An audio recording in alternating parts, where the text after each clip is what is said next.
Okay, let me So share my. welcome again for the next session is on importance of data and data standards. Sir will be taking two sessions and we can have a brief break if sir wants. So over to you, sir. We can start with the session. Thank you so much. Let me share my screen. Should be able to see now my screen. Yep. Yes. Right? All good? Yes, sir. Yes, sir. Okay. All right. Well, thank you again, everyone, for joining. I think we still have some distance to travel. We've sort of reached the midpoint, more or less, but I hope you're at least able to get some useful information. But this is an ongoing journey, so please feel free to reach out to any one of us, Professor Ralegaonkar, myself, other coordinators, and the student volunteers, research scholars who have been so helpful. So today, I'll try and do primarily focus on data and data standards for whole life carbon assessments. The second session also sort of relates to data, EPDs, and an ISO standard that is 22057. We're going to discuss all of that. What I've also done is today I have a very interesting example exercise.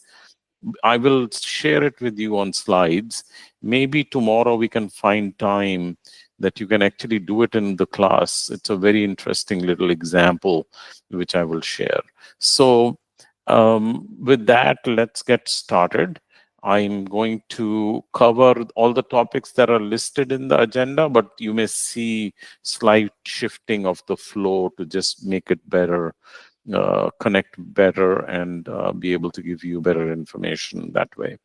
Okay, so yesterday we had covered quite a bit of ground. We sort of looked at the RICS WLCA standard second edition.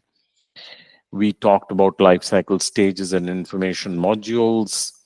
We talked about WLCA for infrastructure projects, introduced another standard which brings in the life cycle cost aspects into WLCA, and that's the ICMS third edition, through which I tried to explain to you the integration of life cycle costs and carbon emissions. Then we did few examples, primarily focused on A4, on how actually to go about calculating carbon emissions. We looked at, during the day yesterday in different sessions, module A. I really went every submodule by submodule, A0 to A5, and discussed interesting aspects, useful aspects of each submodule. Then we also looked at module B, B1 through B8, again, going into at least some level of detail, explaining what each submodule of B looks like. And we did, again, another example of module A calculations using EPDs. And I think you had another session primarily discussing how to solve WLCA or conduct assessments.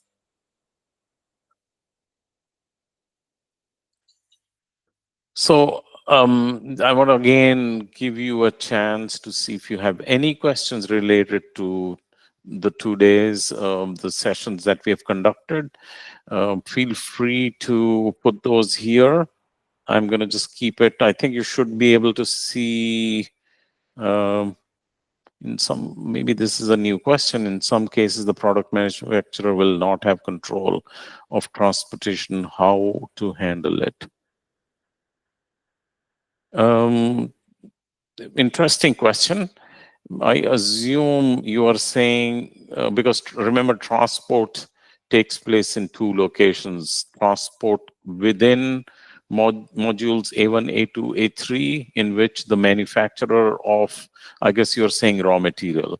So raw material brought from the extraction location to the their factory. even if it's not in your control, even if it's not in the product manufacturer's control, you still need to account for that emissions. Maybe you don't know how the transportation took place. You will have to then make assumptions or contact the transporter. Whatever be the case, it still needs to be measured, calculated, measured in A2. That's maybe that it was answered, but I'm still giving you my answer. Any other questions? You can again scan the QR code, go to slido.com, punch in 1449487, and I'll just take a brief pause and see if anyone has any additional questions, either from the room or from the virtual room.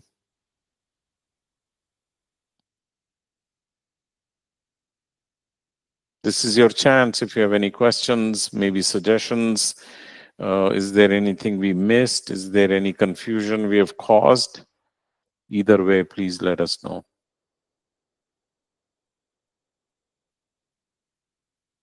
Okay. If not, we will move forward.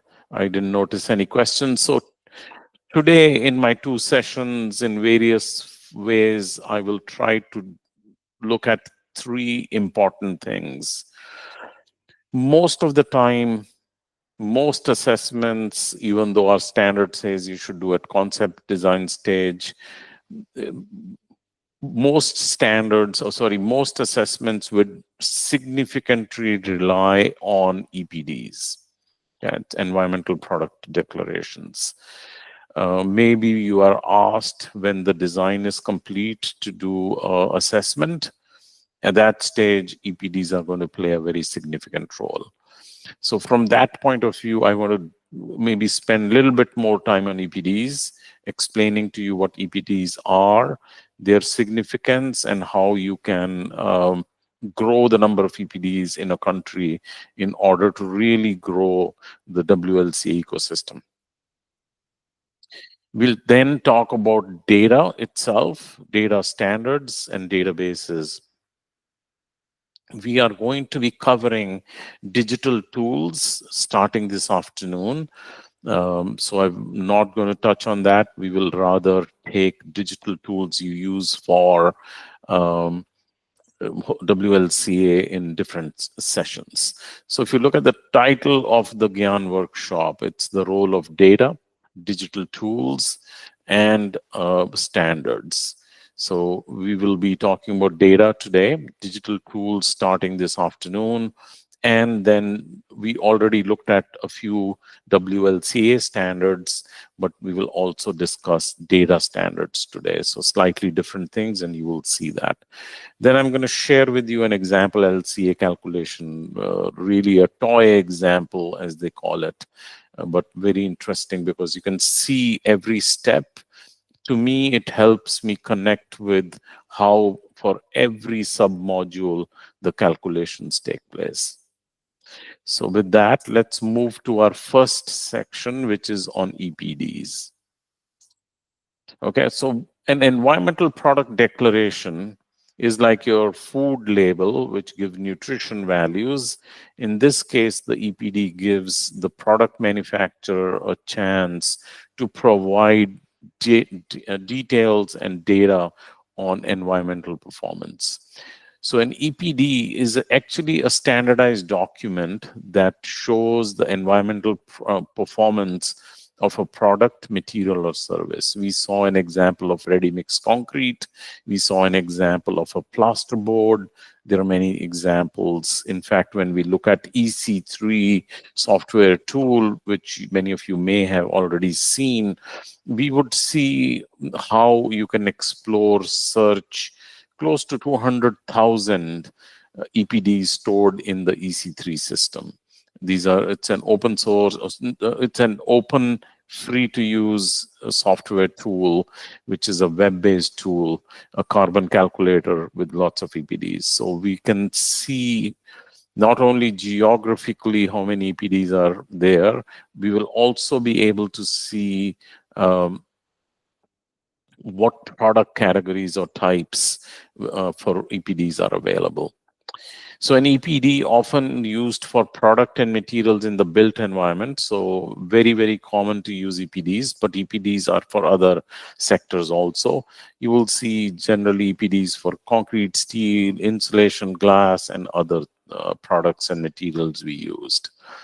An EPD is a calculation which is done using the LCA, life cycle assessment, at the product level. It quantifies environmental impacts from the raw material extraction to end of life. So that's where I said for us in construction, there is an intersection between the product's life cycle and the project or asset's life cycle. So if you have a plaster board, you can see that product's life cycle from extraction, transport, manufacturing, bringing to site, installing it, and then if required, repairing, maintaining it, and then end of life of that product. But we have to track the whole building's life cycle also in a similar fashion. These are generally, EPDs are generally produced on behalf of the manufacturer by a third party, an expert in LCA. That third, and then it's also verified and it's published in accordance with international standards. So the role of standards again comes into picture when we talk about EPDs. But EPDs are extremely important for us, right? Hopefully, after you've done an early stage, concept stage assessment, you have reached a detailed design stage in which you have all the materials and products and their specifications, and you can then utilize primarily EPDs to do your assessment. So the EPDs help support the sustainability goals and climate action for our sector. It helps project teams make informed material choices based on environmental performance. So which grade of concrete or which type of plasterboard to use, you can make that decision looking at an EPD and using that EPD in your assessment. It's integral to whole life carbon assessment and environmental certifications such as BREEAM and LEED. It's increasingly required by regulation or client specifications. In many countries, there are national databases, there are national incentives for manufacturers to build and release their EPDs. For a manufacturer, it can also act as a marketing tool, showcasing the environmental performance of their product or material. It helps build trust, transparency in the supply chain also. So EPD, as I said, it's from the point of view of a product or a material, but it again goes through all life cycle stages. So EPDs report impacts across a product's life cycle organized by modules. Again, A1 through A3, A4 through A5, B1, B7. Obviously, B8 is not relevant for, if you think about user carbon, it's not relevant, let's say, for a plasterboard. So B8 is not here. C1, C4, and all your D benefits beyond and loads beyond system boundary. If somebody did an analysis on construction sector EPDs, let's say if there were 300,000 EPDs globally, somebody did an analysis, I think 90% of those EPDs only do or report numbers for A1, A2, and A3. So it's very common to only come across EPDs as A1, A2, A3. But you saw yesterday in the example of the British gypsum, the plasterboard had more life cycle stages or modules also covered. There are different types of EPDs, or what are called environmental declarations. For us, for our interest, it's type 3. That is what we need. Type 1s are really eco-labels. They are as per ISO 14024. Type 2 are self-declared environmental claims, which are ISO 14021. Type 3 is truly the environmental product declarations, which use ISO 14025. So if you want to compare them, type 1 are also third-party verified, but they are very simplified LCA calculations. The audience is consumers, but it's a logo or a label and generally not used for WLCA calculations. Type 2 is self-declared. So a company just does some analysis and tries to show their environmental performance of their product. Its use of the LCA is optional.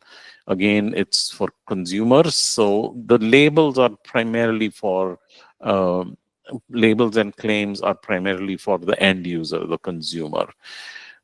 The type 3, which are third party verified, full LCA, are directed towards professionals like you who practice WLCA. It's a very detailed document, let's say average 10 PDF pages with lots and lots of data and information, including assumptions and other things.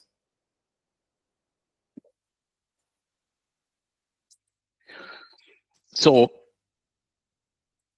there is another way to look at EPDs. So not to get confused, remember type 1, these are types of environmental declarations. Type 1, type 2 are not even relevant to us. Type 3, which are EPDs, can be further looked at 3 different types. But from an assessor's point of view, if you're conducting a WLCA, the EPDs themselves could be of 3 different types. Type 1 is product-specific EPDs developed for a specific product and manufacturer. Second type is average EPDs, industry-wide EPDs. They represent the typical values for a product category. Type 3 are project-specific EPDs tailored to actual impacts of a product in a specific project context. So let's start with 02. Ready-mix concrete. In the US, ready-mix concrete, there is an association, an industry body that publishes average regional or countrywide EPDs. They're useful. Let's say you're in a stage where you don't know what grade of concrete will you finally use. You can actually pick the industry-wide average EPDs and use that in early stages. But when the design is complete, you know what grade is used. You can then move to type 1, which is product specific. So for that particular product, that particular grade, and that particular manufacturer, you can use that EPD, as we did yesterday when we used British gypsum or GSW concrete in the case of ready-mix concrete in India. But then there is another type of EPD, which would be the plant itself is known. So this project is going to get a grade of concrete from a plant which is supplying concrete to it. There, the distances are known, the plant is known, the project context is clear, and you can get a project-specific EPD, which is actually a plant-specific EPD that you can use. But we are happy to go with 02 during early stages of the project and 01 when we know what product and manufacturer we are using. So again, how you select which EPD to use at what stage is crucial. But remember, if you don't have an EPD for a particular manufacturer, for a particular location, you can use average industry-wide EPDs also. So the key standards that govern EPDs are, remember now, I'm not going to talk about labels and self-declarations. We are talking about EPDs. The first standard that's crucial is the ISO 14025, which applies to those type 3 EPDs or environmental declarations, as we saw. The standard defines EPDs at type 3 environmental declarations with quantified detailed LCA data. It sets requirements for third-party verification. So a manufacturer has to get third-party verification. There are companies in India, and I think perhaps research teams in educational institutions can also do third-party verification using software tools and lots of LCA data. The next standard that is relevant is EN 15804, which are core rules for EPDs of construction products. So they're specific to construction products. It provides PCRs or product category rules specific to construction products. It ensures comparability and consistency across EPDs used in the building or construction sector. Then you have ISO 21930, which is the sustainability in building construction, environmental declaration of building products. It aligns with 14025, but it's for the construction sector. So the first ISO standard is sector agnostic. It's for every sector. Then this European standard 15804 is specifically for construction and tells you how to use PCRs. 21930 is again an ISO standard, but it's specifically for building products, but is aligned back to 14025. Now, in building EPDs, it is extremely crucial that you use product category rules. So I like the last bullet. Think of PCRs like a recipe in a customized, standardized cookbook. So PCRs give you the recipe to prepare EPDs. So everyone making concrete EPDs follow the same recipe. Because right now, in early stages of WLCA ecosystem becoming mature, there's already so much confusion and complexity and uncertainty. So if you're doing ready-mix concrete EPD, the PCR will tell you how to complete that EPD. How do you account for cement? How do you account for aggregate? How do you account for sand? How do you account for admixtures? How do you account for water? What should you do? So it gives you the recipe. You fill the recipe to prepare an EPD. Now imagine if there was no recipe, the EPDs for ready-mix concrete prepared by different vendors would be very, very different, and it'll be hard to use them. So PCRs play a crucial role. They provide guidelines to conduct a life cycle assessment and create an EPD for a specific product category. So think of it again as a recipe in a standardized cookbook. For concrete, there could be a PCR. For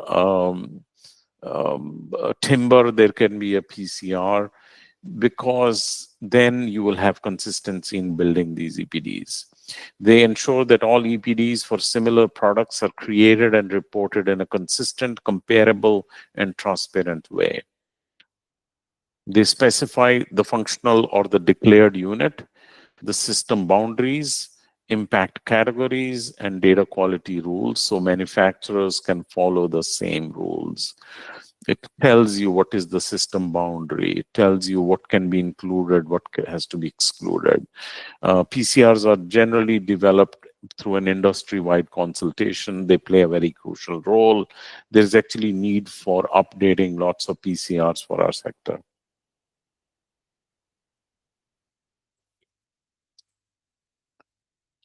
So if you look at a typical EPD, unfortunately, you will find them in PDF format. PDF is unstructured, not machine readable, and we're going to talk about that in the next section. But a typical EPD would have general product information. Most importantly, it'll have the declared unit, 1 cubic meter of concrete, or whatever be that declared unit, because that is the unit on which the various environmental performance data is available. Then you will always see a table form of LCA results. For us, global warming GWP number is what we use, but you will have other environmental indicators also, such as biogenic, acidification, eutrophication, and so on. It will declare what life cycle stages are covered and which ones are not modeled. It'll tell you the assumptions and data sources. It'll tell you the standards used, PCR used in making the EPD, clearly show the validity period and third-party verification. But at the same time, it is not a certification of environmental superiority. It's not a marketing tool. It does not give anything other than environmental indicators. It has no information on the health and safety declarations. They are separate for materials. That cannot be mixed. Right now, they remain separate. No, not directly comparable unless using functional unit scope and PCR. So you should not be comparing between, let's say, timber and concrete, because the PCR is different, the functional unit is different, the scope may be different. So EPDs are very, very valuable, but we need to make sure we use them properly. So as an assessor, you will be using EPDs. Your role is primarily 4 steps. 1, verify inclusion and appropriate use of EPDs in your assessments. Make sure they're valid. Make sure you're using the best possible, type 1, type 2, type 3. Is it an industry average or is it a product and manufacturer specific? Then check alignment.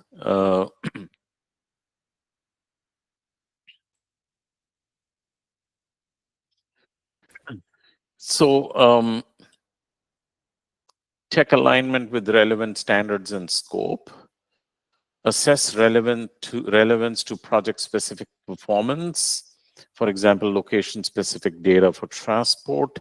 And then interpret GWP values correctly and use in calculations for whole life carbon assessments.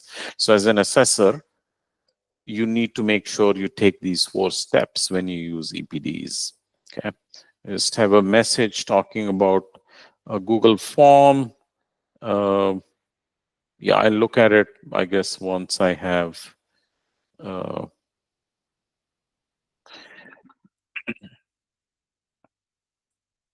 So those are EPDs. We saw this EPD yesterday. I'm happy to share it with you, but it's easily searchable online.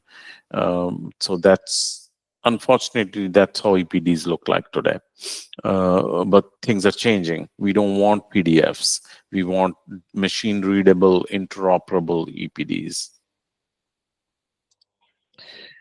So some things to consider. What do we do? What to do when EPDs are not available? You got to go search for some other information. You will have to search for maybe conduct your own LCA on the product or material. I think Professor Radegaonkar's group is conducting LCAs, especially for bio-based materials. So if you don't have it, you'll have to find a way to do an LCA. There is a global initiative going on right now called the Open Data for Climate Initiative, ODCI. You can search that. It's trying to provide EPDs for all regions in the world, or LCA data for all regions of the world, especially when you are talking about a component or a system or an assembly, right? Means EPDs generally would be at the product or material level. But if you have, let's say, a mechanical component which consists of several products, how do you do the LCA? So they are going to provide LCA for MEP and services kind of systems and components also. You need to search for those. These are really early days of WLCA. Data is missing, data is not easily available, data has probably a lot of uncertainty, so you need to manage the uncertainty also. What to do when design choices are not made. You don't know what material is going to be used, what product is going to be used. You probably again need to rely on benchmarks or on LCA. What other data is needed for assessments? How easy it is to use the available data? Do the current digital tools work with this data? So these are some of the questions that we are going to address in the sections that we see next. Okay, so we will be moving on to our next section, which talks about data standard and databases. But I'm going to pause here and see if anyone has any questions, comments, or experience using EPDs in their work. Anyone developing EPDs, please share, if you can, your experiences. Any questions?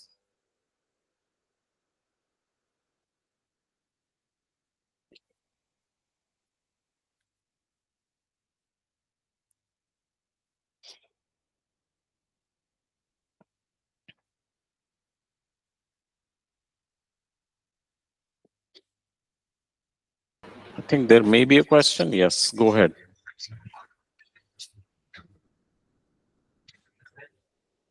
Yeah, very good morning, Professor Sani. This is Abhishek again.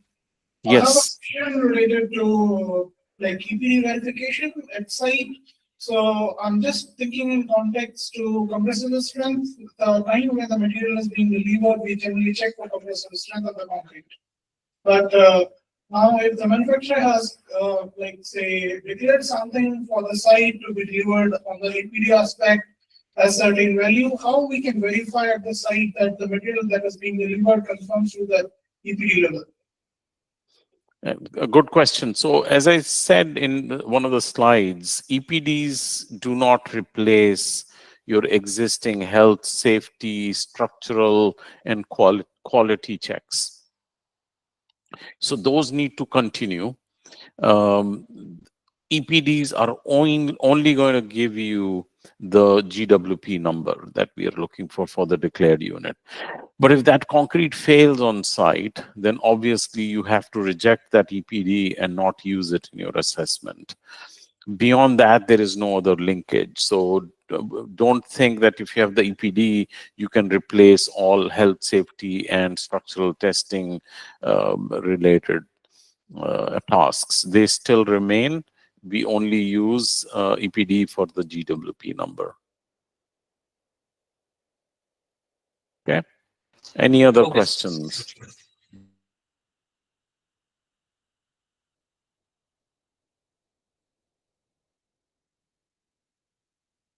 Okay. Did I answer the question?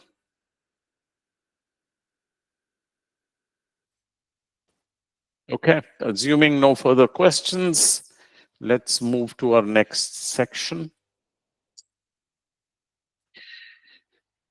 Assessments require lots of data, as you are seeing, right? You need cost test. You need your quantities from the project that you're working on. That's one. Then you need carbon factors.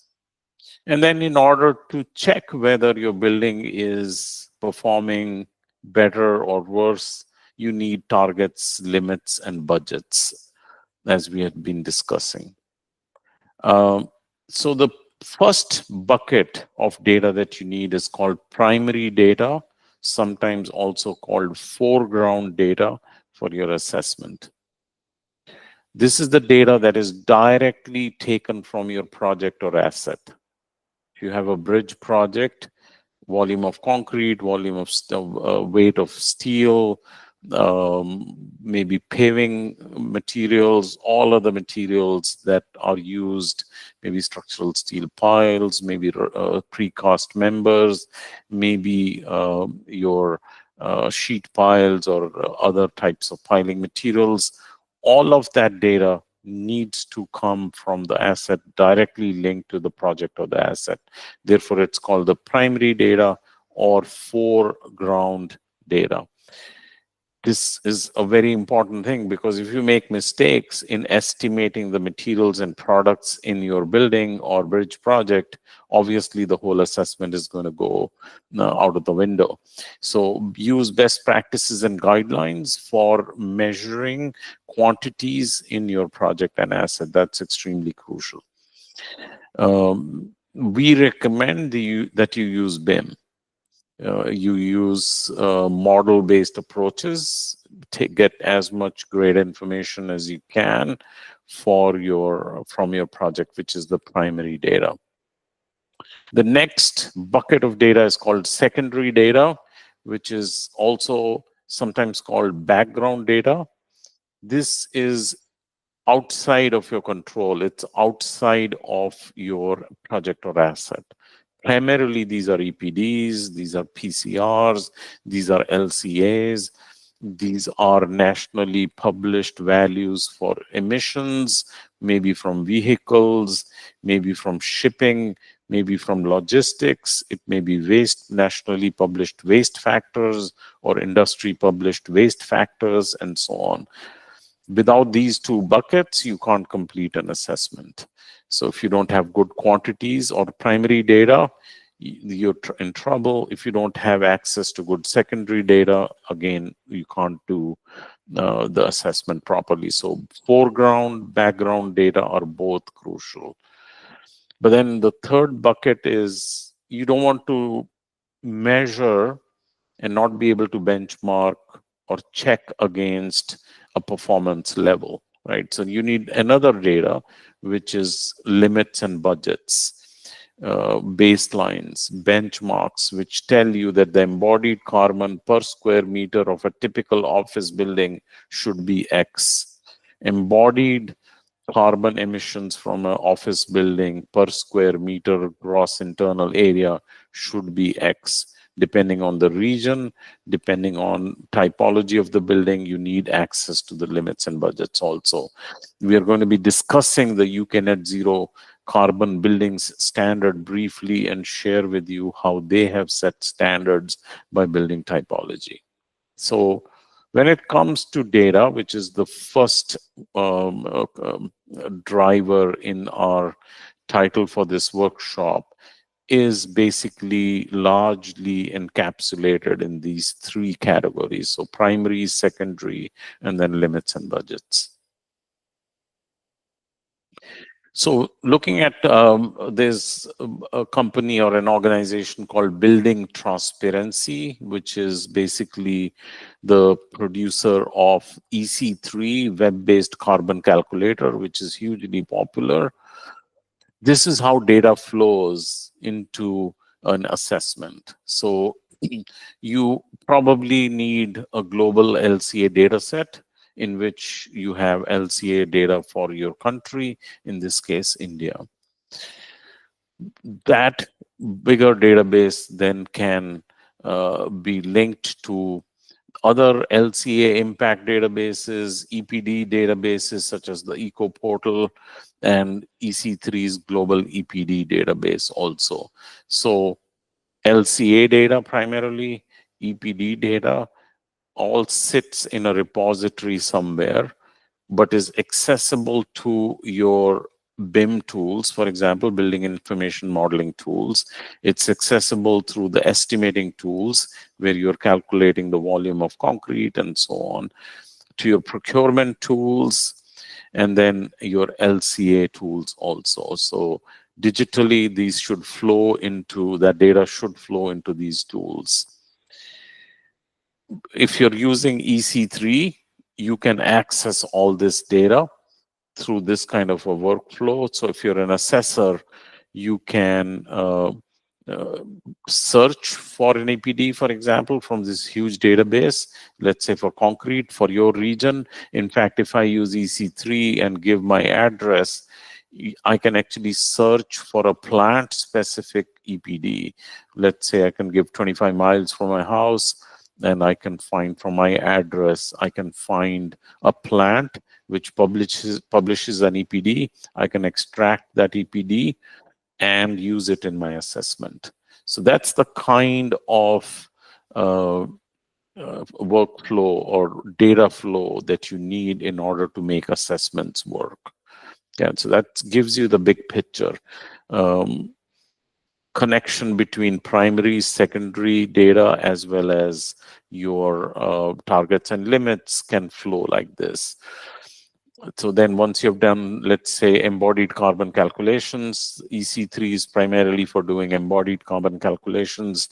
You can then do the accounting and the reduction in embodied carbon. You can do reporting and compliance because you have access to EPDs, LCAs, targets, and limits.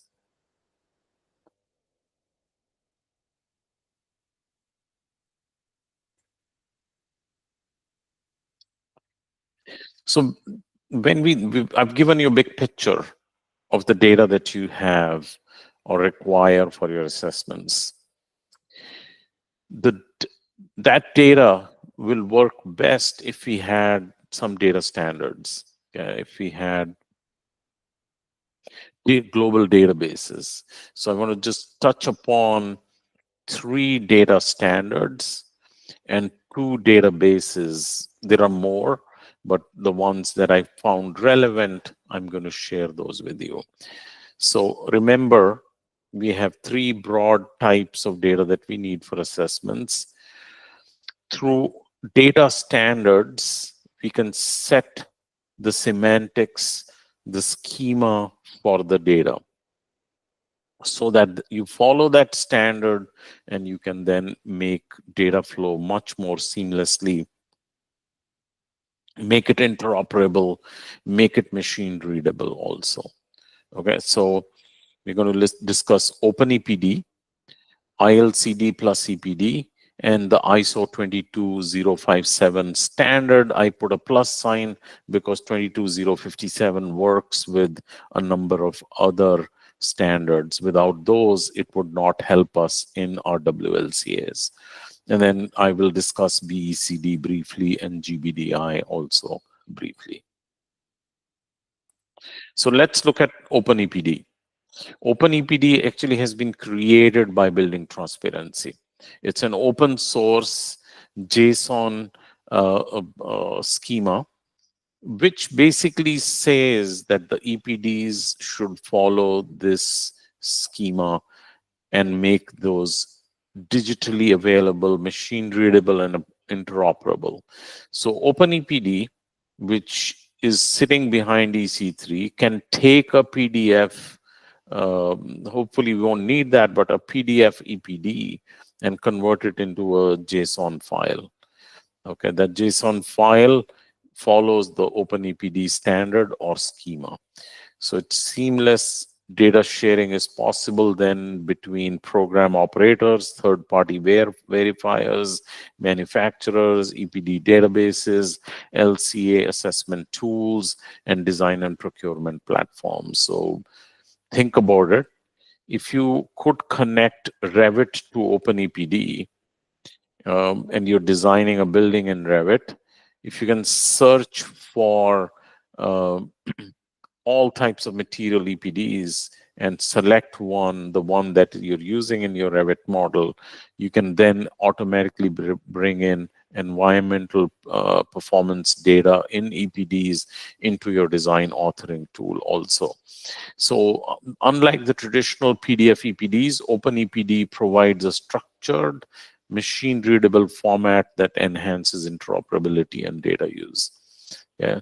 So when you're working within EC3, the EPDs that you're using are in openEPD format. So if every manufacturer, in addition to producing a PDF, also produces an openEPD, then clearly we can make a lot of progress in digital tools, in making assessments much quicker, and so on.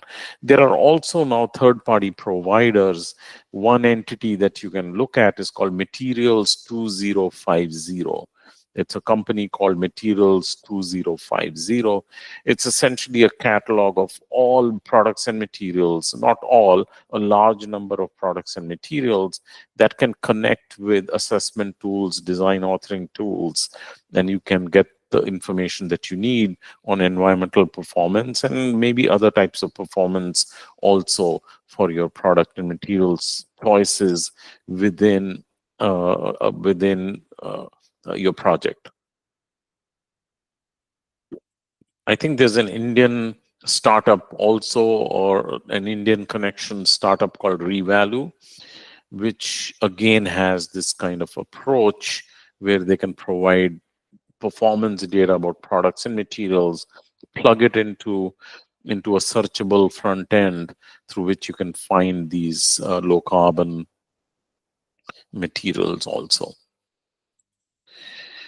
EPD is therefore, openEPD standard is very important. It makes our EPD data interoperable. It enables different systems to communicate EPD data effectively, reducing manual data entry and errors. Okay, so like yesterday, I showed you in Excel, you read a PDF, then punch in the number for GWP, for your baseline calculation, for your project specific calculation. But why do that if you all have machine readable, interoperable EPDs under the openEPD format? Standardization, it aligns with international standards like 14025, 15804, ensuring consistency across EPDs. And then transparency, it utilizes unique identifiers for organizations, facilities, and verifiers, enhancing data traceability. Supports sector-specific extensions, allowing customization without compromising comparability. It's actually can be accessed through an API. So if you all open EPD format EPDs in EC3, you can easily connect through an API and search and bring EPDs into your own system if you have your own system for carbon calculations. So it's openEPD employs a structured machine-readable format designed for interoperability and compliance with international standards. The key components are, it's a JSON-based schema. It utilizes JSON for data representation, facilitating integration with various software platforms like EC3. It has a RESTful API, which adheres to openAPI 3.0 standards, enabling seamless data exchange. And you have standardized object types, which help you again with the important pieces of information.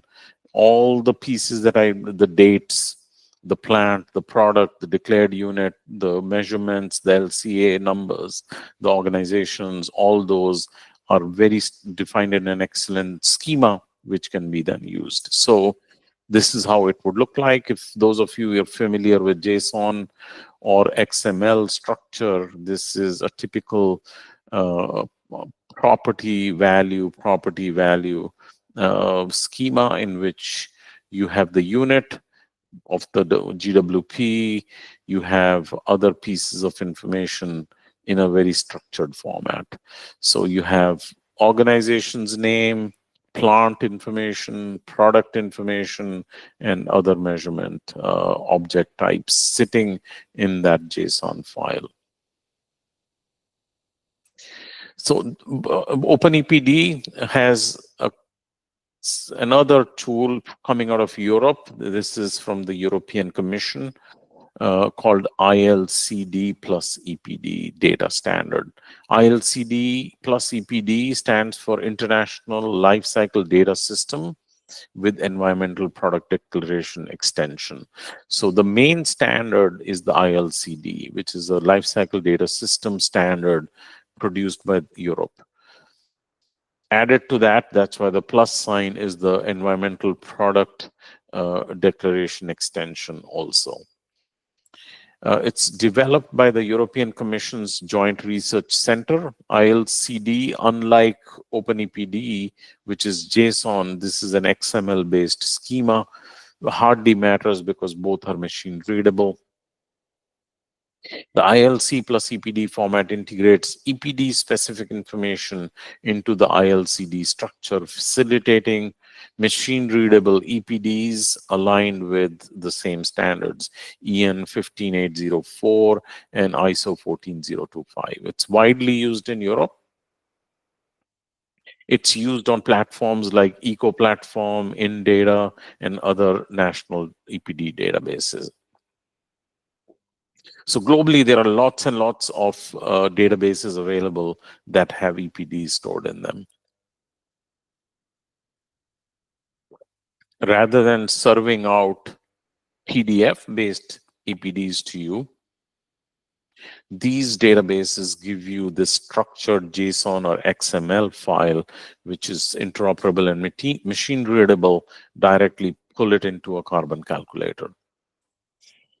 So again, ILCD plus EPD provides a harmonized structure for EPD data, ensuring consistency across different programs and tools. Interoperability, it facilitates seamless data exchange between your LCA software, your EPD databases, and perhaps connects to BIM, because that's your really a valuable workflow. If you can connect it to BIM, then LCA calculations become central and core rather than as a separate entity. It supports adherence to EU standards like EN 15804. It enables automated data processing, reducing manual entry errors, and improving efficiency in environmental assessments. There are various startups in Europe, especially, which are using AI to do product level EPDs, so product level LCAs. EMIDAT is one example, and there are a few more who are Pathways or some such startup which now use artificial intelligence to help quickly build EPDs. So if you have a low carbon material and you need an EPD, you can use those tools. So the data architecture of ILCD plus EPD is that you have process data, which represents the inputs and outputs in the LCA. Then you have the flow data, which defines materials, energy, or emissions involved in the processes. Then you have flow properties, which describe quantitative properties like mass or energy content. You have your unit groups, which standardize measurement units. And then you have your life cycle impact assessment methods also listed, sources and contacts of verifiers, the manufacturer, all those pieces of information are also included. So those are the ILCD's core components. The EPD extension then automatically incorporates EPD specific information like the reference service life, declared units. I think we saw yesterday in British Gypsum, it was, I forget, but I think a reference service life of 60 years and align with EN 15804 requirements to provide comprehensive environmental declarations.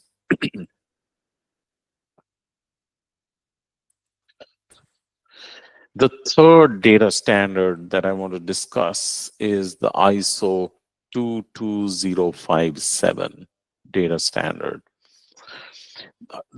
If you look at the title of 22057, it actually talks about EPDs in the BIM environment. So it's specifically designed to create EPDs that work very well in BIM authoring tools. I think this was released in 2023, so these are not very old standards.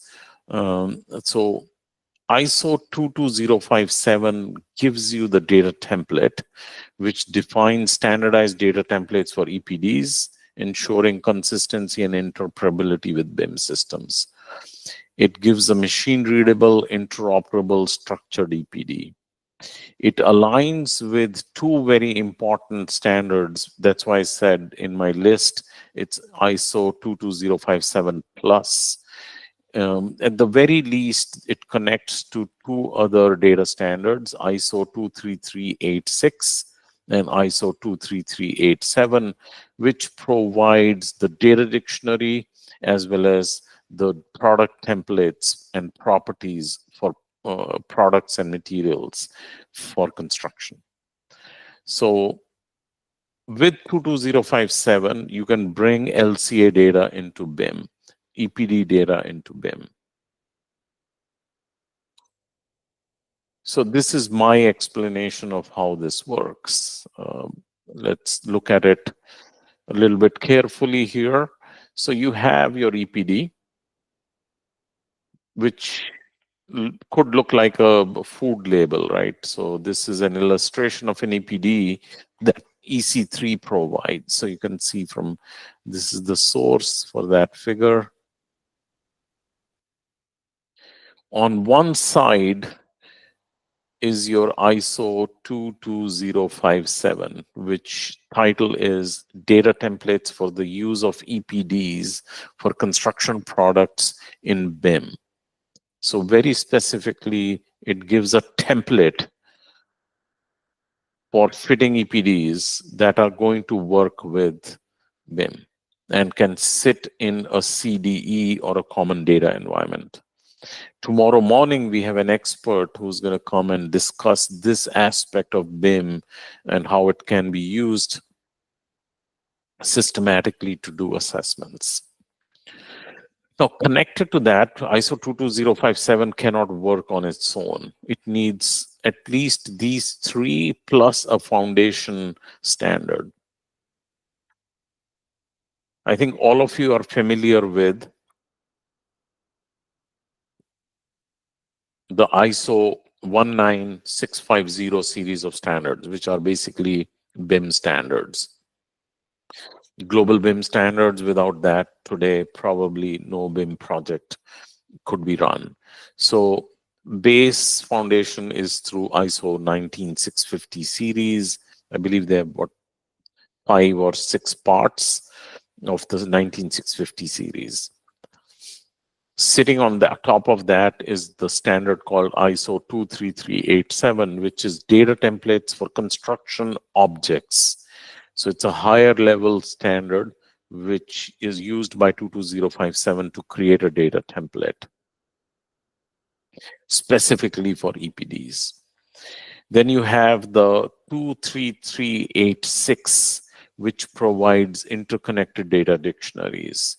So data dictionaries help make the connection between various products, their classifications, and their use in a BIM model. It basically defines how interconnected dictionaries work and what is the governance framework. Then sitting on the left side of the slide is a series of standards called ISO 12006, part 2 specifically, which talks about building construction, organization of information. This is essentially a classification table, which helps you classify various construction information. So one example, I don't know how many of you are familiar with it, is called Uniclass. So ISO 12006 has been used to create a classification standard called Uniclass. Maybe with show of hands or thumbs up, has anyone used Uniclass? Excellent, I see one hand up. Thank you. Anyone else from the virtual room?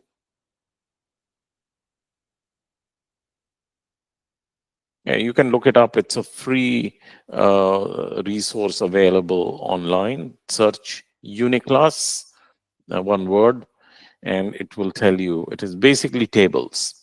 Those tables are classification tables, which can be used to classify all the products, materials, objects that are sitting in a building. Because without classification, it's going to be very tough to structure information. So together, all these standards, 12006 classification, 23386 for dictionaries, 23387 for data templates, and ISO 19650 for overall BIM standards, combining with ISO 22057, the data templates for EPDs for BIM, they together give you that ecosystem for making digital workflows work much, much more smoothly. Okay. So that we've covered quite a bit of ground. We looked at various types of data that is needed for assessments. Then we looked at we basically looked at in detail what EPDs are. And then now we have looked at 3 different types of data standards that can be used to make assessments much more systematic, faster, and using digital tools, combining those digital tools with your core digital tools for maybe design, procurement, construction, and FM. So I think I'm going to pause here.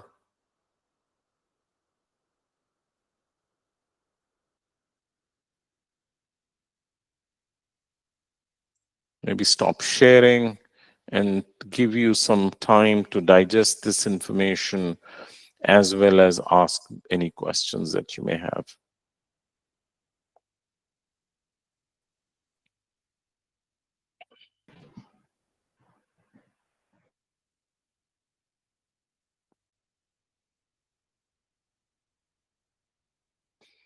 Any questions?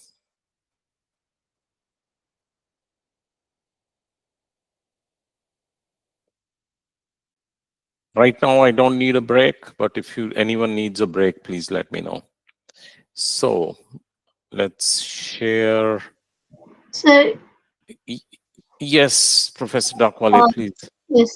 So you told about that openEPD. Mhm. Can you elaborate it a little more?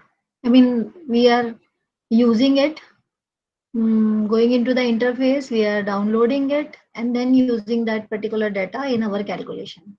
That is what Correct. I got. So maybe I can. We're going to go into more detail tomorrow. Oops. Um,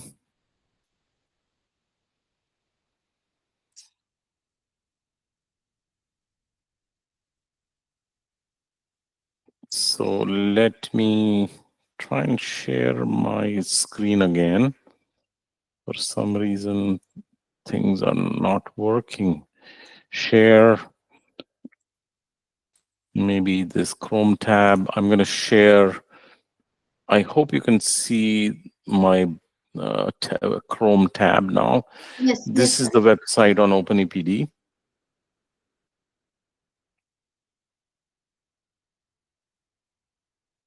It's a bit confusing because I'm using the tab. So essentially, this EC3, which is a tool that sits on top of openEPD, it has about 150,000 EPDs, but these EPDs are sitting in PDF format. What they've done is behind the scenes converted all those PDFs into a machine readable format called openEPD. So now when you search in EC3 for a product and its EPD, you don't need to look at the PDF. You don't need to search for declared unit, don't need to search for those kinds of things. You can simply search it within EC3. But they also have provided an interactive API. So basically, you can go here and you can actually search for EPDs. So if you send a get method with basically an API authentication, you will be able to receive all your EPD data out for your own application. So you can build an application using openEPD. So let's go back and look at the documentation. If you see,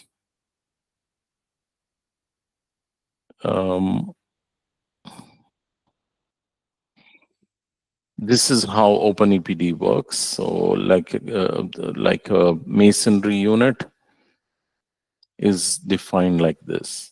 So they basically create a schema with which they can define all properties that need to go into the EPD, and it's available to you in a JSON file. Let's see if I can find concrete.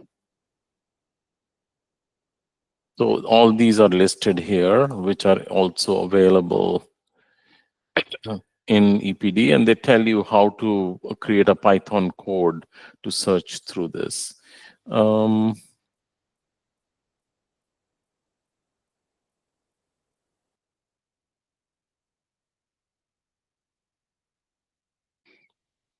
I think somewhere you will see amount GWP.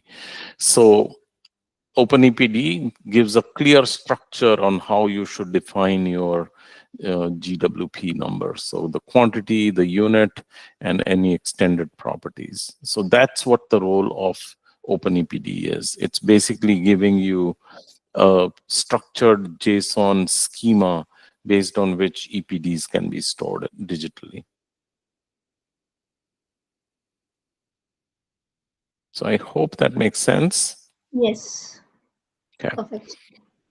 If you have good programmers in your team, let me know. I can help them create a front end in which you just type something like a prompt and it can bring you all the EPDs.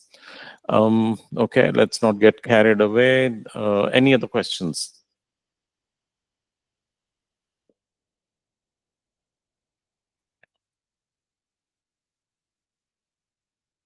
All right, so let's go back into my presentation, share.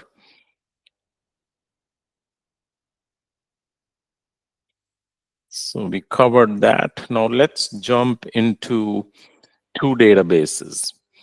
The first database is called BECD. This is an RICS initiated built environment carbon database. So it's a digital platform. As you can see here, you can actually check it out. It is becd.co.uk. You can create an account and search through the database. The database has two libraries. One is the product library, which is basically your EPDs. Global EPDs, I think they have like 60,000 EPDs. And then you have an asset library, which has completed carbon assessments of buildings and infrastructure.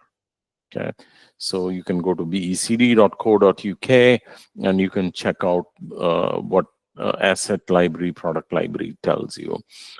These are benchmarks. So essentially, these are giving you benchmarks. If you have a school building, you can go search for similar school buildings and find benchmarks based on those historical completed assessments. Yeah, so if you're a WLCA assessor, you can search for EPDs and LCAs. Then you can perform your assessment and you can report that assessment back into the database so that our database keeps on growing. I think there are still quality checking and releasing this in a couple of months, but there are like 500 projects available. So this is how a global database could work. Many databases would have only the product library. Some databases will have both product and asset library like BECD.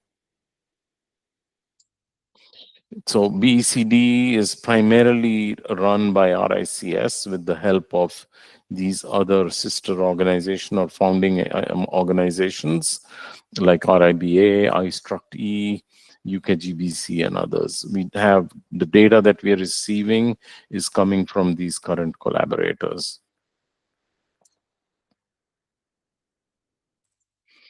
The second initiative that I want to share with you is called GBDI. It is the Global Building Data Initiative. GBDI leverages open building data to inform industry and policy action for reducing resource use and then reducing embodied and whole life carbon. So this is a global exchange which is available to everyone, even from folks in India, and it's specifically focused on enhancing data availability for climate in the global south. Okay, so the global network and capacity building focuses on specifically emerging markets. So that's two very quick views on databases. You have EcoVision. There are many other databases, but I picked these two to show you product libraries, as well as asset level libraries. Once again, I'm going to pause here and see if anyone has any questions. Do we need a break?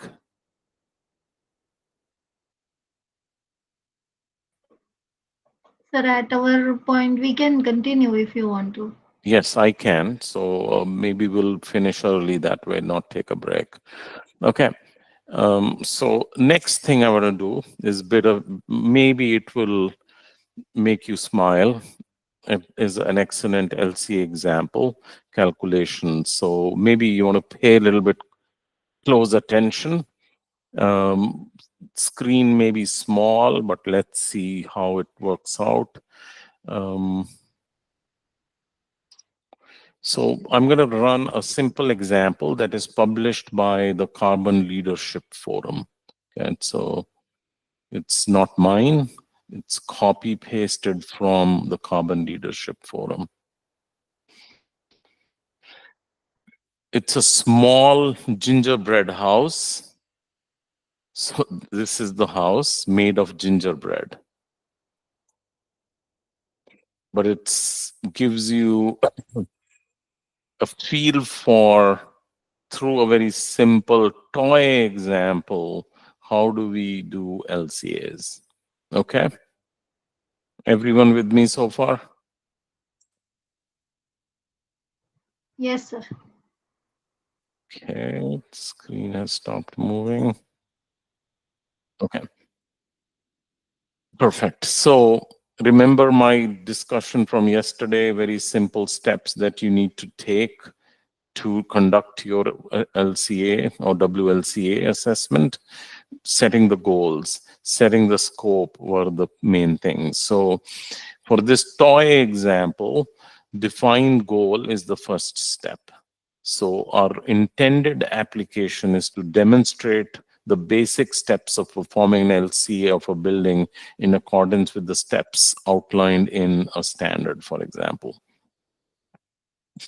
For a real world example, this would be different. Maybe the intended application is to determine embodied carbon and then use it for a GRIHA application or a LEED application or a BREEAM application. The client for the assessment or the intended audience is building designers or others in the building industry who want to learn how to do LCAs for the first time. So I think you guys may have done it before. So that's why this may be a toy example for you. Project phase at time of LC assessment is your final design. So remember, every asset, at the minimum, our RICS standard says you need to repeat assessment 4 times. Concept stage, detailed design stage, construction, and then post-construction.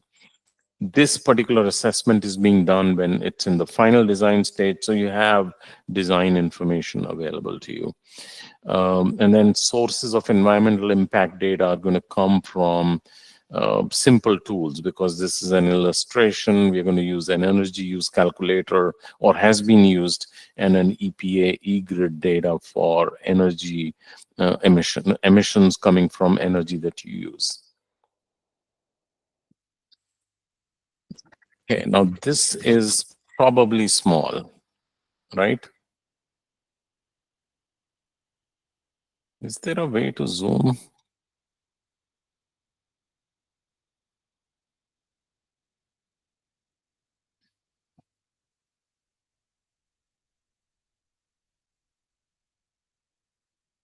Is it readable by any chance? No?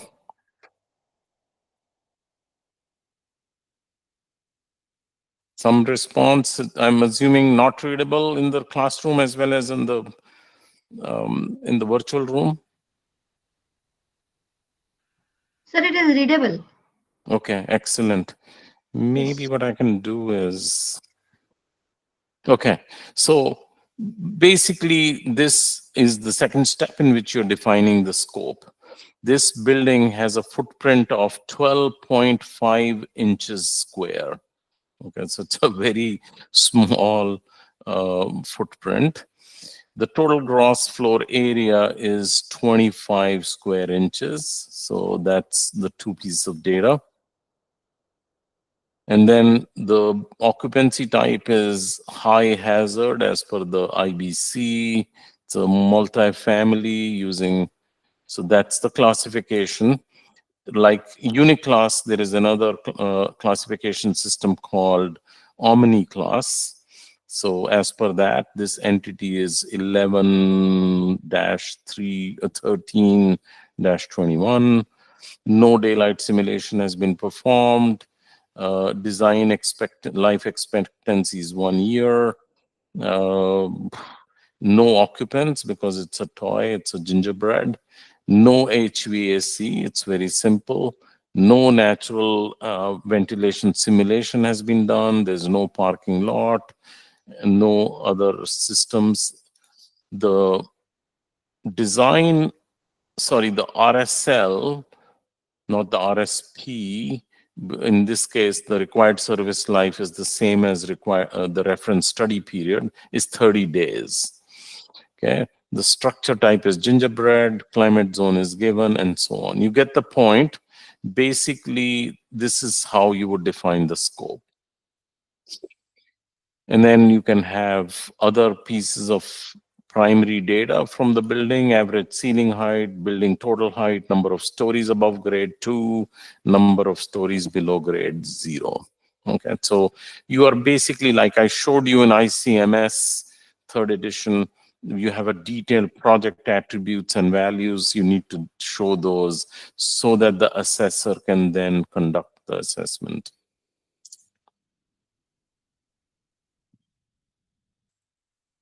Come on.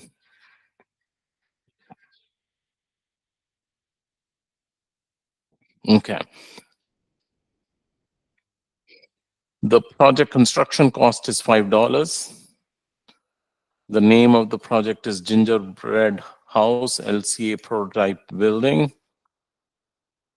Refurbishment, none. We're not going to retrofit this.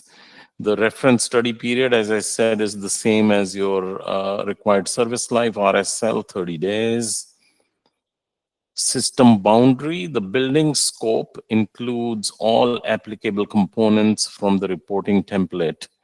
It includes substructure, which is a slab on grade, a superstructure, which has floor construction, exterior enclosure has exterior walls, and site work includes site improvements. We are going to include A1 through C4, but module D is not included. So this is how you define the scope of your assessment. Remember, I said you have to select the information modules that you're going to use. You're going to select the building elements that you're going to measure. So all of that is being done here. As we all know, for most current WLCAs, we only use GWP, so we are not going to look at other environmental impacts. And then there are some specific exclusions, such as no vehicles used for transportation, vehicles used for transportation, ovens used for baking, lighting needed to assemble the gingerbread house. We used kitchen utensils, so it's describing the construction methods also here. Okay, so this is all setting up your system boundaries, your information modules, your reference study period, and so on.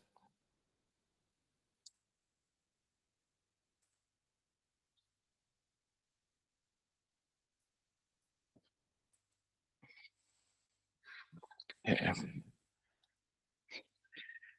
The next step, step 3, is to go and collect inventory data. So your life cycle inventory assessment data. So this is like going and collecting EPDs, right? You know what materials and products you're going to use. And for that, you will need to collect the inventory data. So we are going to use dark chocolate. Its unit of measure is ounces. We would need 6 ounces. So this is now coming from some estimate that has been prepared. The lifespan of the dark chocolate is 10 days. And we are going to measure A1, A2, A3, A4, A5, B4, C1, C4, C1, C2, C3, C4 for dark chocolate. What is B4? Can somebody help me remember what is B4?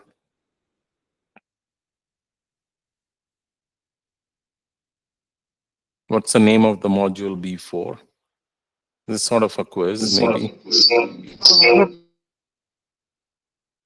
Say that again, please, Abhishek.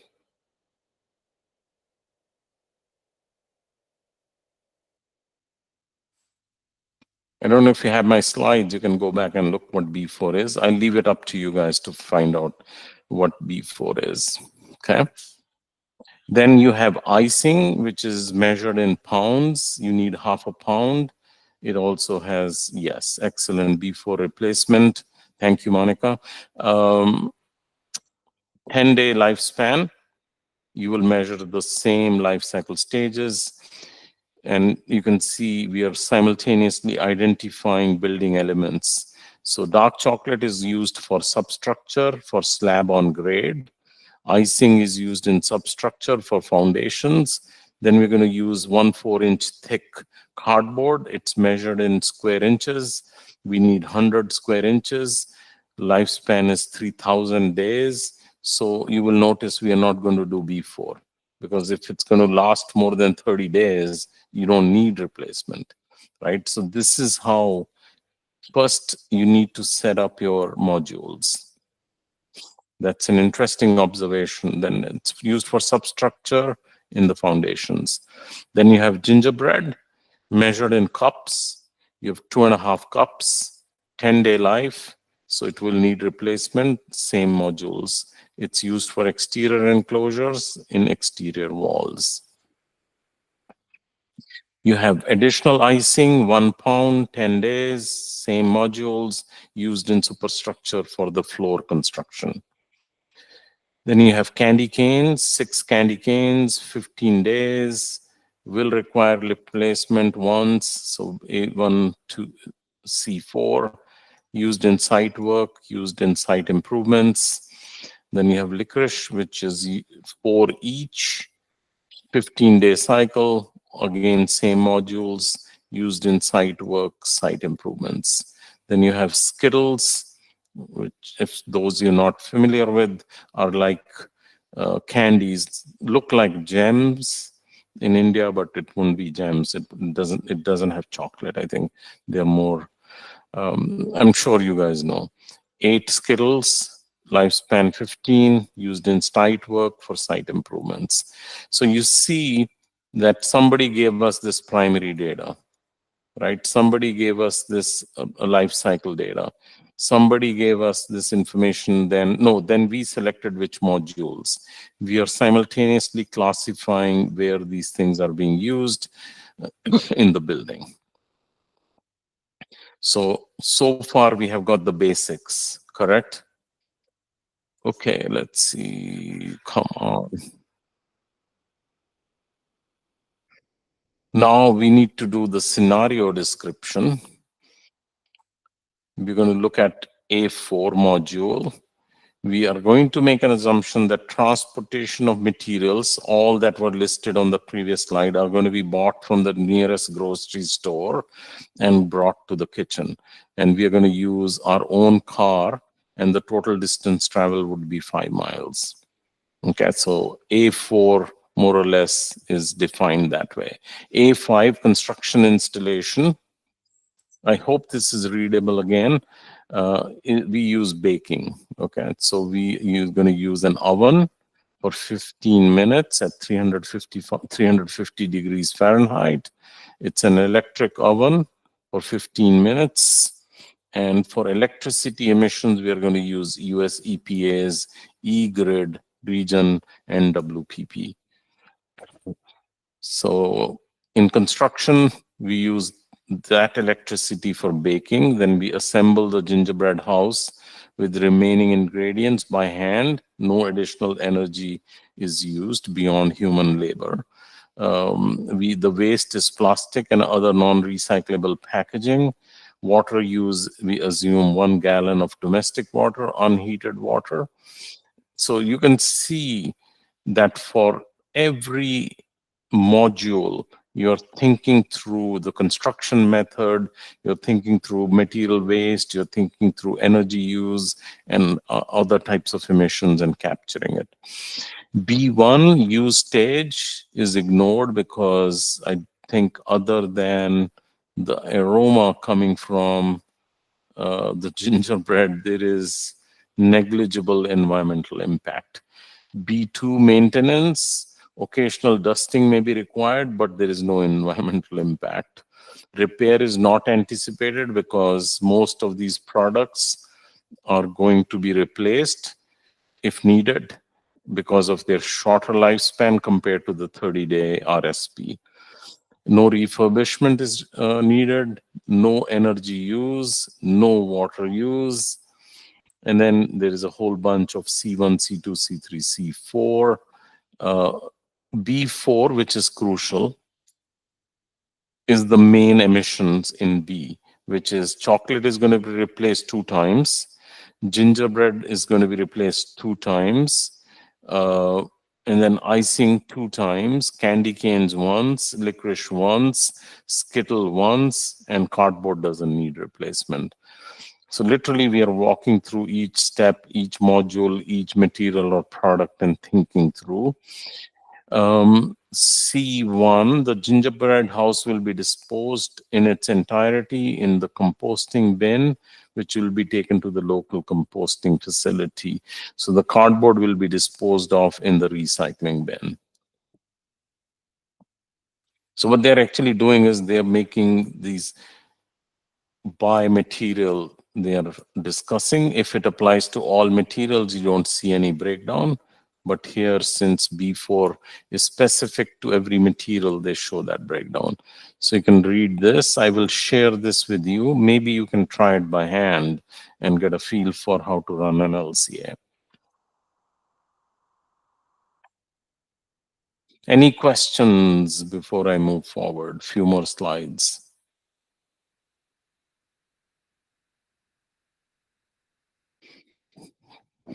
If anyone is feeling hungry, maybe you can go grab some cookies, but given the example. Questions?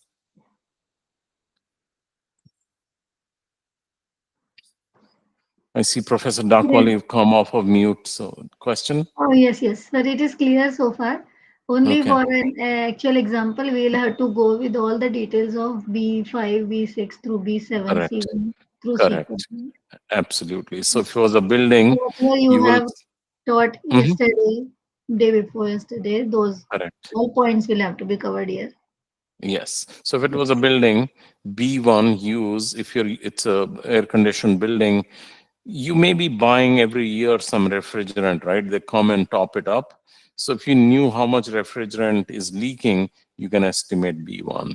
B2 maintenance, you may have a property management company do the maintenance. You need the data from them on cleaning, on regular maintenance, and so on. Repair, same way. So here they have simplified it, but at least they're showing some good examples of how you will go about making decisions and moving forward in your calculations. But you raise a very good point, Dr. Vaidi. Thank you.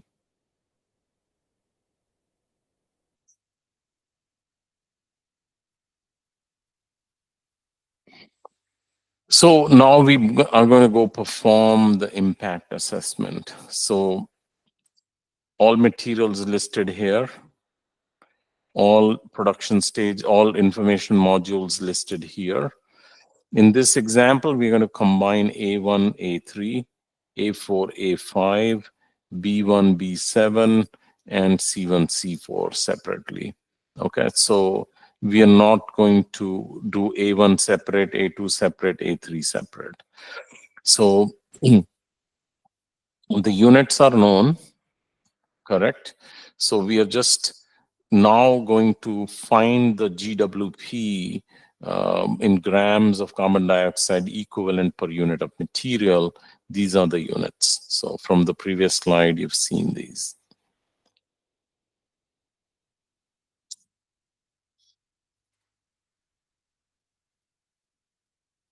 Okay, so here is how you're going to then determine the replacement requirement. RSP is 30 days. The chocolate, which is used, the dark chocolate is used for slab on grade. Its lifespan is 10. So 30 divided by 10 is 3. But the first one is the instance of initial installation. That will come under A1, A2, A3, A4, A5. So there are only 2 replacements, which gives us the total quantity of chocolate replaced is 6 ounces each time, 2 replacements, 12 ounces. Then step 6 is to determine the replacement requirements. You have dark chocolate, material quantity 6, lifespan 10, number of replacements 2. So material quantities needed for use stage, the B stage is 12. And so is all the materials are therefore calculated. Notice cardboard has no replacement, so it has 0 because it has 3,000 days lifespan compared to 30-day RSP.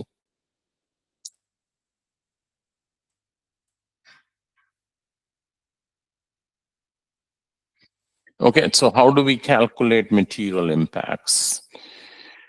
Let's take the example of the dark chocolate. You have found out that the GWP of the production stage of dark chocolate is 16 grams of carbon dioxide equivalent per ounce. That's the declared unit. You have 6 ounces, so you have 96 grams of carbon dioxide equivalent during the production stage or the product stage A1, A2, A3. A4, A5 has 6 ounces times 3 grams of carbon dioxide equivalent per ounce, which gives you 18 grams of carbon dioxide equivalent. So the oven that was used is counted in the construction stage, which is A4, A5. GWP of used stage is essentially for the dark chocolate. This is just the example for dark chocolate. We have 12 ounces, right? We are replacing twice. Each time that we replace, it's 6 ounces, and so total replacement is 12. So 12 ounces times 16 grams of carbon dioxide from the product stage.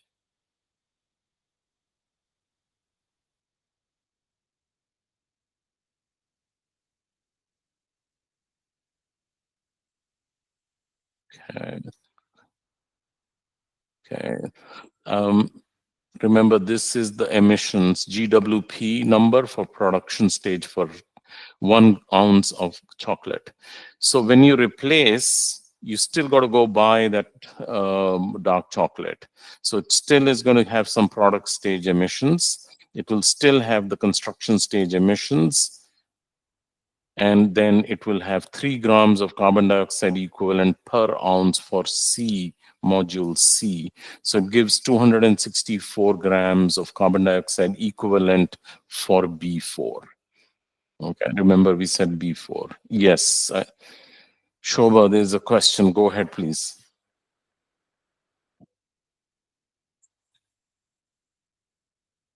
Go ahead. I see your hand is raised, but your off mic is off. Unable to mute.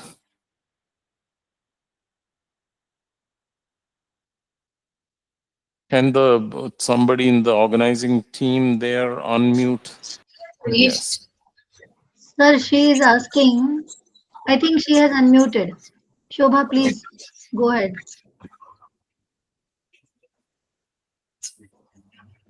Okay, she is asking in the chat that are these declared values available within standards? But I think these are the calculated values, right, sir? Okay, so excellent question. Standards like our standard does not give any GWP values. GWP values need to come from EPDs. So these are the emission values per ounce. So maybe I can go back.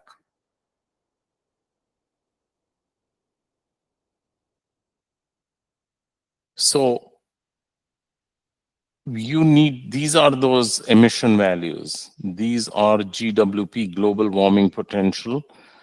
If it was concrete, we are saying declared unit is 1 cubic meter. We look at the EPD and it says, I think for A1, A2, A3, 265 kilograms carbon dioxide equivalent per cubic meter. Okay, so it comes from EPD, comes from an LCA if EPD is not available. But in this case, it comes from the chocolate manufacturer. Okay, so to produce 1 ounce of dark chocolate, to get the cocoa, to transport, to cook it, to produce dark chocolate, is 16 grams of carbon dioxide equivalent per ounce of dark chocolate. Then to A4, A5, it is 1 gram. No B1, B7, only 3 units for, yes, it will vary by company, it will vary by plant, manufacturer by manufacturer. But the point is, these are not in the standard. The standard is only a calculation methodology. Now you have to go search for, in this example, they've just given you these numbers. But if you were actually doing the assessment, you'll have to go search for these GWP values. Okay, I hope that answers the question. May seem a little confusing, but a big picture you should be able to still get. Oops.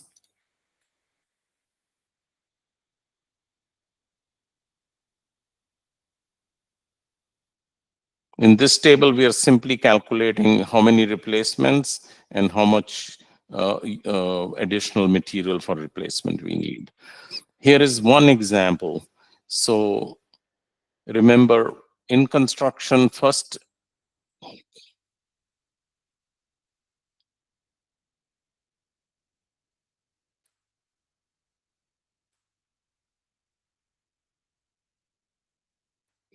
so in construction, we are using 16 ounces of dark chocolate.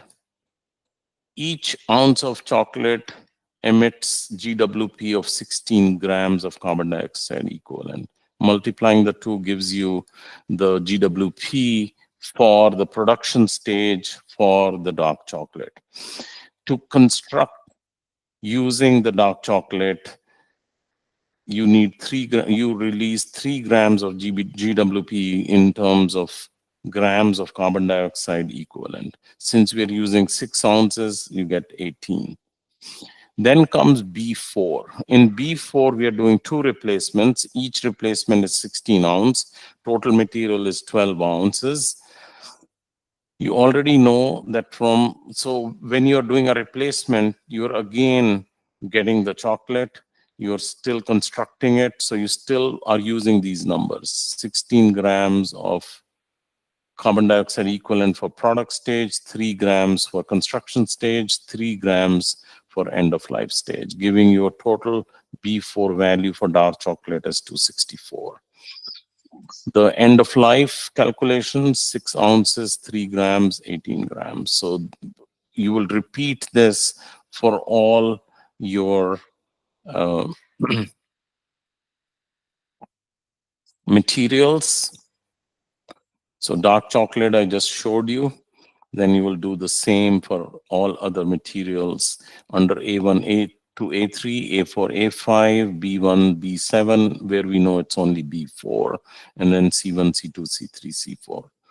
So the impacts of every material is calculated by life cycle stage. Then we need to, how the impact, construction impact A5 was calculated.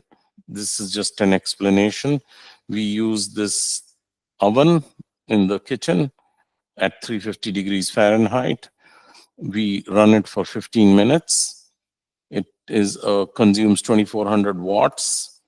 The greenhouse gas emissions, GWP per megawatt, is 930 pounds. Using that, you find that for the baking is 498 grams of carbon dioxide equivalent is released.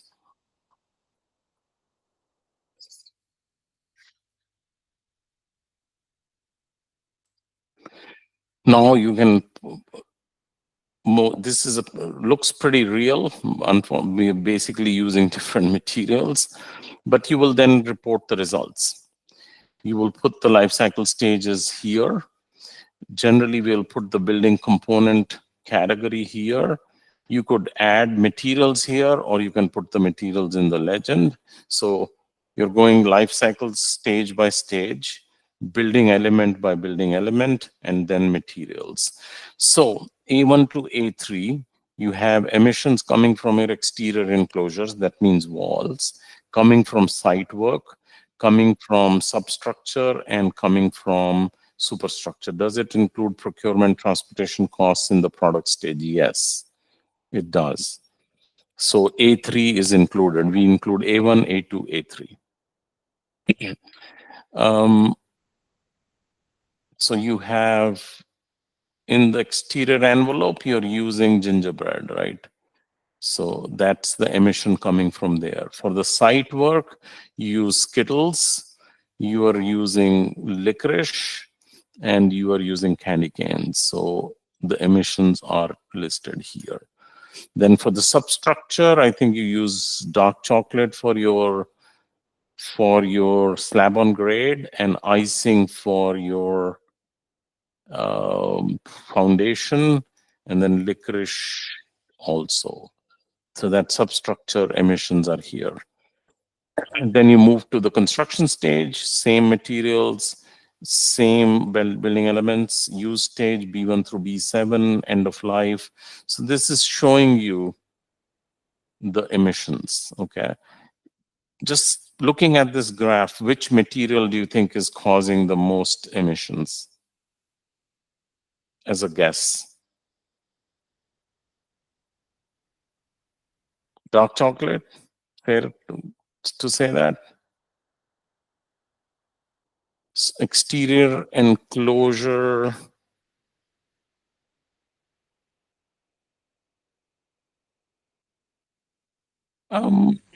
Not really. If you look at substructure and site work, they are the highest.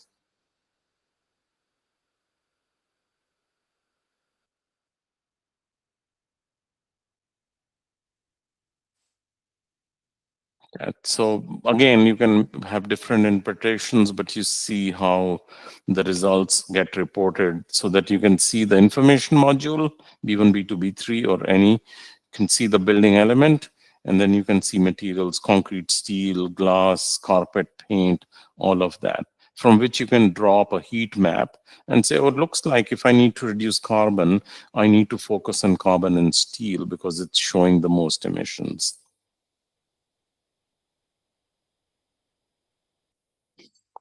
You can start interpreting the results in different ways. Most emissions in most life cycle stages are coming from material use. Only in the construction stage, since we are using emissions, since we are using an oven, from energy consumption, you're getting some GWP. Right? So another way to look at the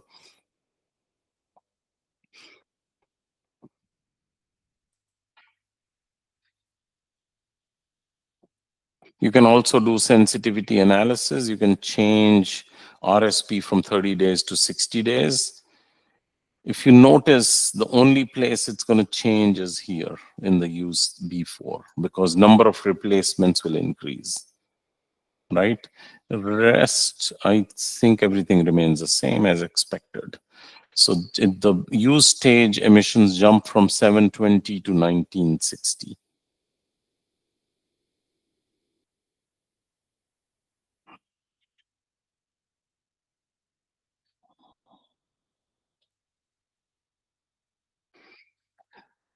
You can also do material replacement. So you can say, okay, I'm not going to use dark chocolate. I'll use milk chocolate. You can then see perhaps not a good idea. Dark chocolate is performing better, correct? Because replacement probably is higher for milk chocolate. Therefore, it is actually showing in every life cycle stage, it is more or less either same or higher.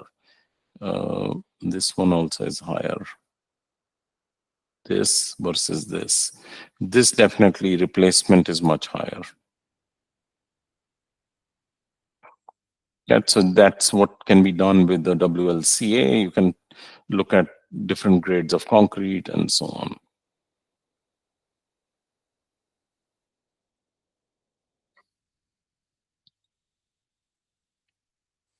Okay, so that now we basically completed the 3 sections.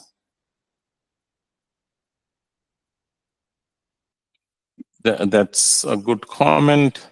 Yes, in construction, companies are now required to give end-of-life use form in circular economy. How does LCA account for it? So, great question. In WLCA, you look at net flows, right? So you brought some material, it gets counted in A1, A2, A3 perhaps, and then you sent some material to be reused somewhere else, it will be counted in D1, D2. So it does get accounted. Therefore, if you're accounting for giving benefit to this asset, if it's sending maybe structural steel to another asset for construction, your project is going to get credit, which will then support circular economy because you can show lower carbon intensity for you, better carbon performance for your project. So yes, LCA helps, and it's accounted for in D, module D. And you're right, I think in Greater London Authority, GLA requires submission of a end-of-life scenario if you want to get your project approved. Okay, I'm going to stop sharing, see if anyone has any questions.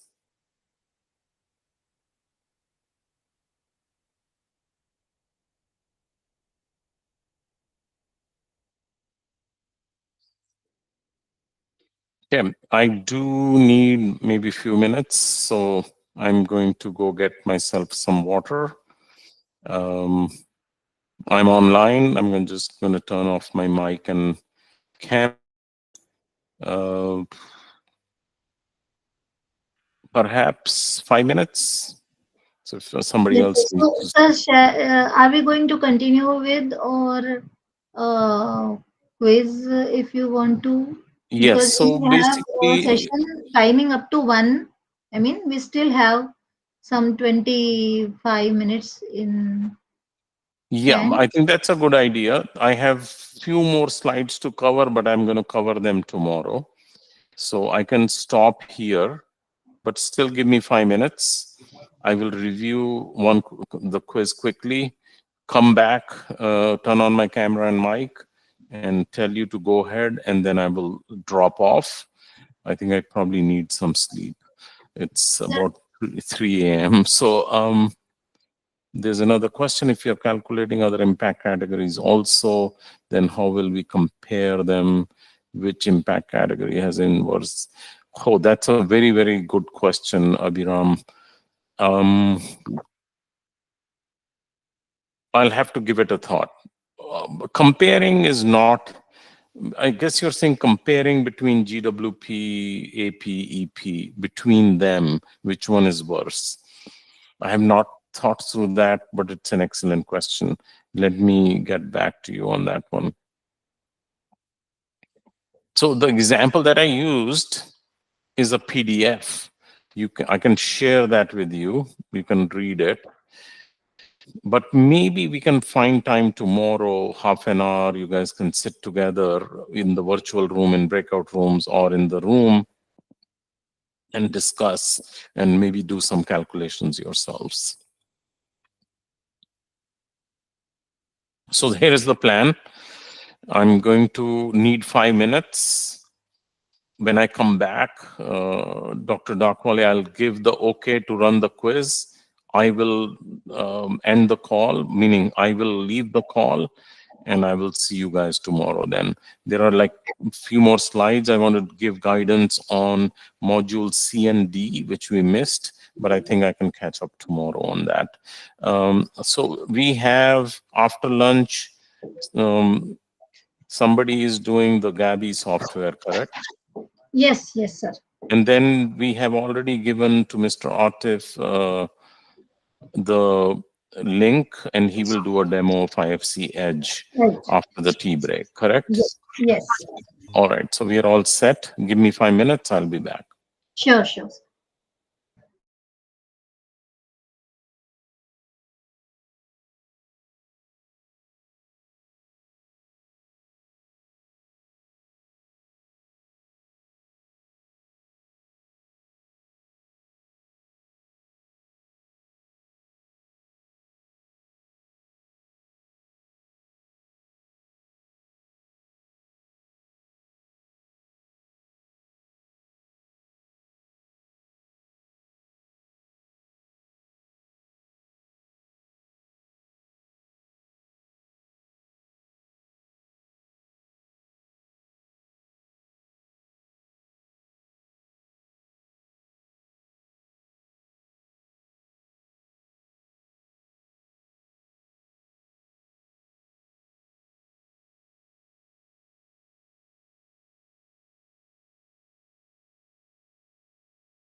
Okay, I'm back. So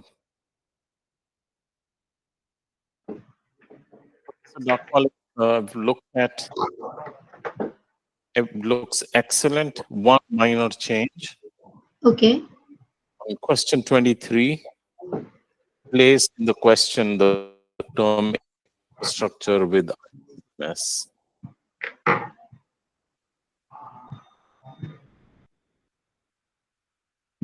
So it says the broadest level in. Pardon, sir. Question 23. So question 23, Yes. it says the broadest level in infrastructure, right? Right. Change infrastructure to capital ICMS. Fine, sir. That's all. This looks excellent. Thank you. Fine, sir. So maybe we should run the quiz now, and I will log off and see you all tomorrow. Yes, sir. We will run the quiz now. We'll take 2 minutes to make the correction you suggested. Okay, And then we'll run the quiz now. And probably they will take another 15-20 minutes to do this. sure. And once they submit, we'll stop today's sessions. Okay. Yes, So sir. tea break, no, sorry, lunch break, and then you guys come back for 2 more Yes, sessions. yes. Okay. Yes. So is there anything else you need from me? Otherwise, I'll log off now. So, sir, as you shared those PDFs yesterday, you will be Mhm. sharing today's also. So that Today's also, yes. so And in people keep fact, on few going more. through it in bunches, and then more number of quizzes we can come up with Sure. whenever we I need. will send them when I wake up tomorrow morning. Sir, we'll share this response sheet Excel to you. So if Sure. there are some questions which people get stumped out, so we can just quickly go through Review those. them. Yes. Yes. Yes. Absolutely. Thank you so much. Thank you, everyone. See you tomorrow. Yes, sir. Thank you so Bye much. bye. Bye. Thank you.